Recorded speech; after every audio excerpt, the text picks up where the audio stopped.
Friends, ಮುಸ್ಲಿಮರು ಬಕ್ರೀದ್ ಹಬ್ಬ ಆಚರಿಸೋದು ಯಾಕೆ? ಮನೆ ಮನೆಗೆ ಒಂದರಂತೆ ಕುರಿ, ಮೇಕೆ, ದನಗಳನ್ನು ಕಡಿಯೋದು ಯಾಕೆ? ಬಲಿ ನೀಡಿದ ಪ್ರಾಣಿಯಲ್ಲಿ ಎಷ್ಟು ದಾನ ಮಾಡಬೇಕು? ಈ ಹಬ್ಬದ ಹಿಂದಿರೋ ಕತೆ ಏನು? ಮಗನನ್ನೇ ಬಲಿ ಕೊಡಲು ಮುಂದಾಗಿದ್ಯಾಕೆ ಪ್ರವಾದಿ ಇಬ್ರಾಹಿಂ? ಎಲ್ಲವನ್ನೂ ಈ ವಿಡಿಯೋದಲ್ಲಿ ಹೇಳ್ತೀವಿ. ಅದಕ್ಕೂ ಮುನ್ನ ನೀವಿನ್ನೂ ನಮ್ಮ ಚಾನೆಲ್ಗೆ ಸಬ್ಸ್ಕ್ರೈಬ್ ಆಗಿಲ್ಲ ಅಂದ್ರೆ ಈ ಕೂಡಲೇ ಆಗಿ ಪಕ್ಕದ ಗಂಟೆ ಗುರುತಿನ ಮೇಲೆ ಕ್ಲಿಕ್ ಮಾಡಿ. ಪ್ರವಾದಿ ಇಬ್ರಾಹಿಂಗೆ ಬಿತ್ತು ಕನಸು. ಎಸ್, ಇಸ್ಲಾಂ ಧರ್ಮದಲ್ಲಿ ಬರುವ 25 ಪ್ರವಾದಿಗಳಲ್ಲಿ ಪ್ರವಾದಿ ಇಬ್ರಾಹಿಂ ಕೂಡ ಒಬ್ರು.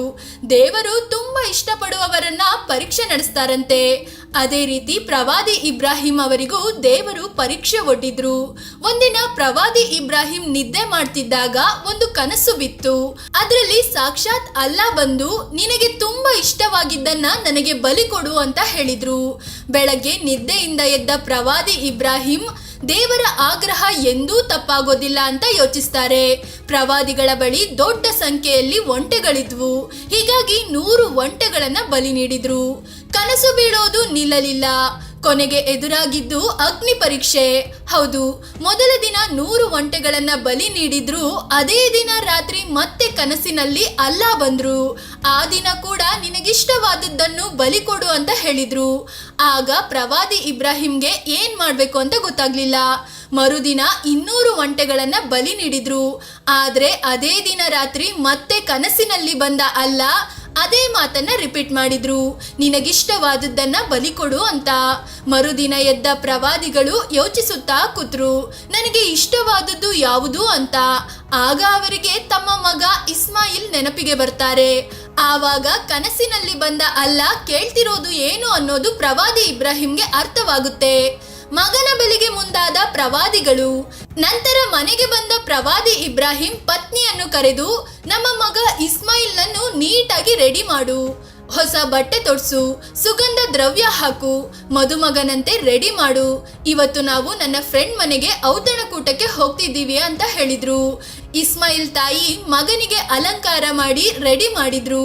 ನಂತರ ಪ್ರವಾದಿ ಇಬ್ರಾಹಿಂ ತಮ್ಮ ಮಗ ಇಸ್ಮಾಯಿಲ್ ಜೊತೆ ಪ್ಯಾಲೆಸ್ತೇನ್ನಿಂದ ಮೆಕ್ಕಾ ಕಡೆ ಹೊರಟ್ರು. ಸುಮಾರು 1000 ಕಿಲೋಮೀಟರ್ಗಳ ಪ್ರಯಾಣ ಅದಾಗಿತ್ತು. ಮೆಕ್ಕಾಗೆ ಹೋಗುವ ದಾರಿಯಲ್ಲಿ ಆಗಿದ್ದೇನು? ಆಗ ಇಸ್ಮಾಯಿಲ್ ತಾಯಿ ಎದುರು ಪ್ರಕಟವಾದ ಸೈತಾನ್, ನಿಮ್ಮ ಪತಿ ಇಬ್ರಾಹಿಂ ಮಗ ಇಸ್ಮಾಯಿಲ್ನನ್ನು ಬಲಿ ಕೊಡಲು ಕರ್ಕೊಂಡು ಹೋಗಿದ್ದಾರೆ ಅಂತ ಹೇಳುತ್ತೆ. ಅದಕ್ಕೆ ಉತ್ತರಿಸೋ ಇಸ್ಮಾಯಿಲ್ ತಾಯಿ, ನನ್ ಮಗ ಇಸ್ಮಾಯಿಲ್ ಅಲ್ಲಾಗೆ ಬಲಿ ಆಗ್ತಿದ್ದಾನೆ ಅಂತಾದ್ರೆ ಅದಕ್ಕಿಂತ ಒಳ್ಳೆಯದು ಬೇರೆ ಇಲ್ಲ. ಅಲ್ಲಾಗಾಗಿ ಅಂತಹ 1000 ಇಸ್ಮಾಯಿಲ್ಗಳನ್ನು ಬಲಿ ಕೊಡಲು ಸಿದ್ಧ ಅಂತ ಹೇಳ್ತಾರೆ. ಆಗ ಆ ಸೈತಾನ್ ಮೆಕ್ಕಾಗೆ ಹೊರಟಿದ್ದ ಇಸ್ಮಾಯಿಲ್ ಮತ್ತು ಇಬ್ರಾಹಿಂ ಬಳಿ ಬರುತ್ತೆ. ಇಸ್ಮಾಯಿಲ್ಗೆ ನಿಜ ವಿಚಾರ ತಿಳಿಸುತ್ತೆ. ಆಗ ಇಸ್ಮಾಯಿಲ್ ಕೂಡ ನಾನು ಅಲ್ಲಾಗಾಗಿ ಬಲಿಯಾಗಲು ಸಿದ್ಧ ಅಂತ ಹೇಳ್ತಾರೆ. ಆಗ ಸೈತಾನ್ಗೆ ಪ್ರವಾದಿ ಇಬ್ರಾಹಿಂ ಕಲ್ಲು ಹೊಡೆದು ಓಡಿಸ್ತಾರೆ. ಇಲ್ಲಿಂದಲೇ ಹಜ್ ಯಾತ್ರೆ ವೇಳೆ ಸೈತಾನ್ಗೆ ಕಲ್ಲು ಹೊಡೆಯೋ ಸಂಪ್ರದಾಯ ಬಂತು. ಪ್ರವಾದಿ ಮತ್ತು ಮಗನ ಮಾತುಕತೆ. ಸೈತಾನ್ ಹೋದ ಬಳಿಕ ತಂದೆ ಇಬ್ರಾಹಿಂ ಮಗ ಇಸ್ಮಾಯಿಲ್ ಬಳಿ ತಮ್ಮ ಕನಸಿನ ಬಗ್ಗೆ ಹೇಳ್ಕೊಂಡ್ರು. ಅದಕ್ಕೆ ಉತ್ತರಿಸಿದ ಇಸ್ಮಾಯಿಲ್, ಅಪ್ಪ, ಅಲ್ಲಾ ಎದುರು ನನ್ನನ್ನು ಬಲಿ ಕೊಡಲು ಅಲ್ಲಾ ಅವರ ಓರ್ವ ಪ್ರವಾದಿಯೇ ನನ್ನನ್ನು ಕರ್ಕೊಂಡು ಹೋಗ್ತಿದ್ದಾರೆ. ನನಗೆ ಇದಕ್ಕಿಂತ ಪುಣ್ಯದ ಕೆಲಸ ಏನಿದೆ? ಭೂಮಿಗೆ ಬದಲಾಗಿ ಸ್ವರ್ಗ ಸಿಗುತ್ತೆ, ನಿಮ್ಮ ಬದಲಾಗಿ ಅಲ್ಲಾ ಸಿಗ್ತಾರೆ ಅಂತ ಹೇಳ್ತಾರೆ. ಜೊತೆಗೆ, ಅಪ್ಪ, ನನ್ನದೊಂದು ಬೇಡಿಕೆ ಇದೆ. ನೀವು ನನ್ನ ಬಲಿ ಕೊಡುವಾಗ ನನ್ನ ಕೈಕಾಲು ಒದ್ದಾಡಿದ್ರೆ ನಿಮಗೆ ನೋವಾಗಬಹುದು.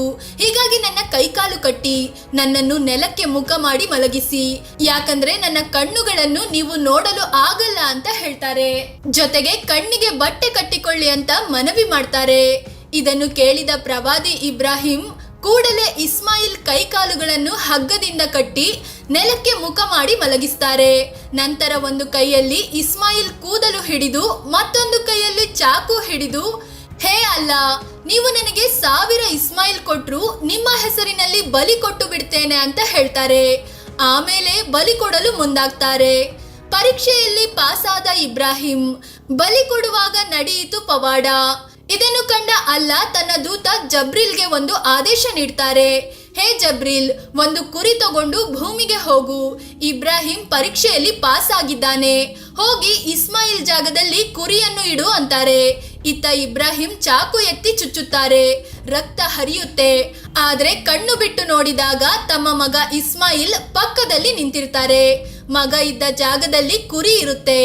ಆಗ ಆಕಾಶವಾಣಿ ಒಂದು ಕೇಳಿಸುತ್ತೆ. ಹೇ ಇಬ್ರಾಹಿಂ, ನೀನು ನಿನ್ನ ಪರೀಕ್ಷೆಯಲ್ಲಿ ಪಾಸ್ ಆಗಿದ್ದೀಯಾ. ನಿನ್ನ ಈ ಪರೀಕ್ಷೆಯನ್ನ ಜನ ಶಾಶ್ವತವಾಗಿ ನೆನಪಿನಲ್ಲಿಡ್ತಾರೆ. ಪ್ರತಿ ವರ್ಷ ನನ್ನ ಹೆಸರಿನಲ್ಲಿ ಬಲಿ ನೀಡ್ತಾರೆ ಅಂತ ಆಕಾಶವಾಣಿ ಹೇಳುತ್ತೆ.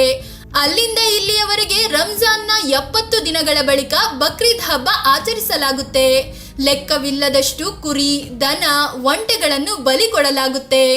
ಬಕ್ರೀದ್ ಹಬ್ಬದ ವಿಶೇಷತೆ ಏನು? ಒಂದೊಂದು ದೇಶದಲ್ಲಿ ಒಂದೊಂದು ರೀತಿಯಲ್ಲಿ ಹಬ್ಬ ಆಚರಿಸಲಾಗುತ್ತೆ. ಭಾರತ, ಪಾಕಿಸ್ತಾನ ಸೇರಿದಂತೆ ಹಲವು ದೇಶಗಳಲ್ಲಿ ಈ ಹಬ್ಬ 3 ದಿನಗಳ ಕಾಲ ನಡೆಯುತ್ತೆ. ಅದೇ ಗಲ್ಫ್ ದೇಶಗಳಲ್ಲಿ 7 ದಿನಗಳ ಕಾಲ ಈ ಹಬ್ಬ ನಡೆಯುತ್ತೆ. ಇಲ್ಲಿ ಬಲಿ ಕೊಡುವ ಪ್ರಾಣಿಯನ್ನು 3 ಭಾಗ ಮಾಡಲಾಗುತ್ತೆ. ಒಂದು ಭಾಗ ಬಡಬಗ್ಗರಿಗೆ ಹಂಚಲಾಗುತ್ತೆ. 2ನೇ ಭಾಗ ಸಂಬಂಧಿಕರಿಗೆ ನೀಡಲಾಗುತ್ತೆ. ಉಳಿದ 3ನೇ ಭಾಗವನ್ನು ತಾವೇ ಮನೆಯಲ್ಲಿ ಅಡುಗೆ ಮಾಡ್ತಾರೆ. ಫ್ರೆಂಡ್ಸ್, ಇದು ಬಕ್ರೀದ್ ಹಬ್ಬದ ವಿಶೇಷತೆ.